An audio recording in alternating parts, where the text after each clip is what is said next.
June 22, 1941. Operation Barbarossa. The Wehrmacht's assault on the Soviet Union marked the beginning of the most extensive, brutal, and bloody front of the Second World War. The invasion sought to achieve victory through a new form of warfare, the Lightning War or Blitzkrieg. This strategy generated a new paradigm of dynamism in maneuver, prioritizing operational surprise, combined arms integration, and tempo to paralyze the enemy's response capability. However, its failure on extensive fronts like Russia was due to a lack of resources and the underestimation of local resistance. Hitler's ultimate goal was Moscow, but logistics became the silent enemy. Napoleon's defeat in Russia and the Axis difficulties in Africa during the Second World War both cite military logistics as a critical factor determining the success or failure of campaigns. Logistics becomes an essential strategic element. The offensive stalled at the gates of Moscow in the harsh winter of 1941. Our point of divergence, PD, is the key military question. What if the Wehrmacht had prioritized logistics, adequately supplied itself with fuel and provisions, and maintained its operational focus to surround and conquer Moscow before the autumn rains and the onset of winter in 1941? This counterfactual scenario implies a minimal change in strategic planning, but with massive geopolitical consequences. Counterfactual history is distinguished from alternate history, as we seek academic rigor here. In the real world, the failure of the Blitzkrieg in Russia was due to a lack of resources and the underestimation of local resistance. In this alternative timeline, the speed of maneuver does not stop. Aviation, armor, and radio, the protagonists of World War II, successfully maintained the offensive. The German army's decision cycle in combat, which includes data collection, processing, decision, and execution, remains faster than that of its enemy. By the end of October 1941, German forces managed to lay siege to and ultimately conquer Moscow. The immediate impact is the collapse of the Soviet leadership. The fall of the capital does not mean the end of the war, but it is the political, military, and psychological beheading of the USSR. The government must be evacuated to the Urals, creating a power vacuum and a massive morale crisis. The Lightning War achieves its goal of paralyzing the enemy's response capability. Soviet generals who survived the purges would be forced into a rapid tactical reevaluation. Strategically, logistics is now the challenge of occupation, not the offensive. The Wehrmacht has overcome the mistake that prevented victory. However, logistics turns into a focused logistics nightmare, requiring the adequate provision of personnel, equipment, and provisions in the right place, at the opportune moment, and in the necessary quantity across the entire spectrum of military operations. Maintaining a supply line stretching thousands of kilometers into hostile territory with poor infrastructure becomes the main military objective. The wear and tear from disease and subalimentation among German troops would skyrocket. War in the 21st century adopts new forms like hybrid warfare, but in 1941 the Soviet resistance would already be employing guerrilla tactics, sabotage and subversion, what we would today call threshold warfare. This type of warfare, while not accelerated by technology yet, would challenge the German capacity to maintain knowledge and operational advantage. In the West, the fall of Moscow causes panic. The Truman Doctrine does not yet exist, but support for the USSR under the Lend-Lease Act is called into question. The US and Great Britain face a terrible dilemma. Should they divert all available resources to support a dying Eastern Front? Or should they prioritize the Pacific War and the invasion of Western Europe? The fall of the capital reinforces the feeling that the Eastern Front is a lost cause.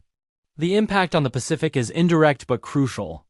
Without the constant pressure from the Eastern Front, Germany can allocate more resources to the submarine war in the Atlantic, cutting vital supply routes to Great Britain. Furthermore, Germany could force Japan to coordinate attacks, mandating a redistribution of the American fleet just before the Battle of Midway. The Axis defeat in Africa, cited as an example of logistics importance, could be indefinitely delayed by not having to divert as many resources to the Eastern Front. The conflict witnessed the dramatic experience of displaced persons, evacuees, and refugees. This alternative timeline leads to a longer, grimmer war for the Allies. Allied military leaders like Patton and Montgomery, who in reality benefit from the pressure on Germany in the East, must reevaluate their plans. The study of great leaders is useful, and the experience of having been combatants in previous wars or having served as instructor officers becomes vital in this crisis. Pressure forces the West into a massive technological acceleration.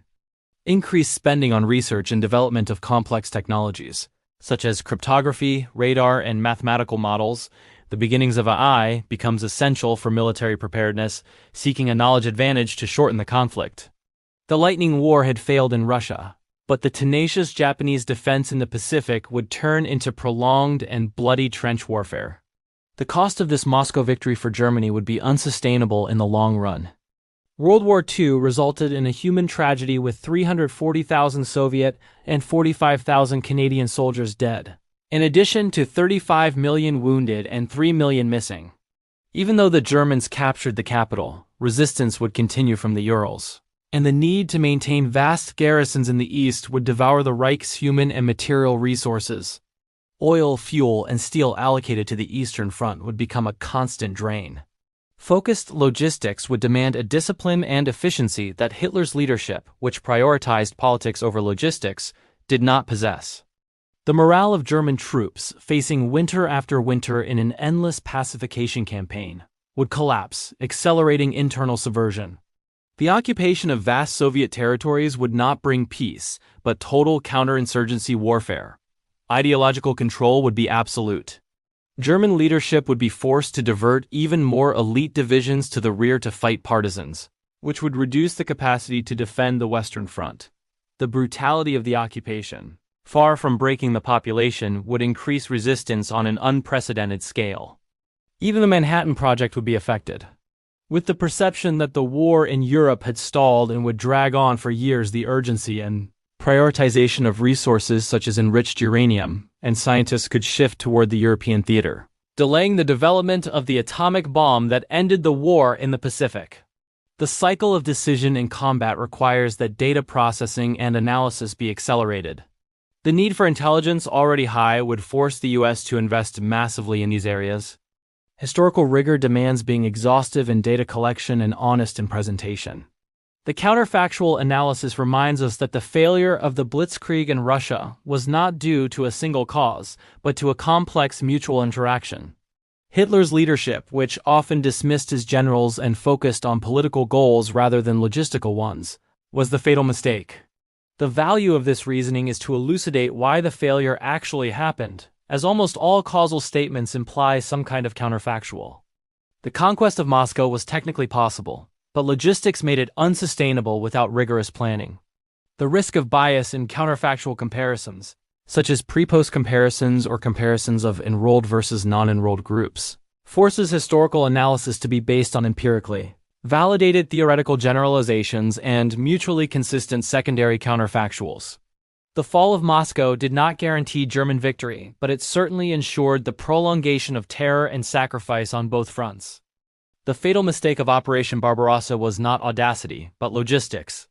Do you think the USSR would have been able to mount a counteroffensive from the Urals, or would the fall of Moscow have been the knockout blow for the Eastern Front? Leave us your counterfactual scenario in the comments. If you found this rigorous strategic analysis valuable, support us with a like. Subscribe to the channel for more military history and geopolitics documentaries, and hit the notification bell so you don't miss our next journey into an alternate past.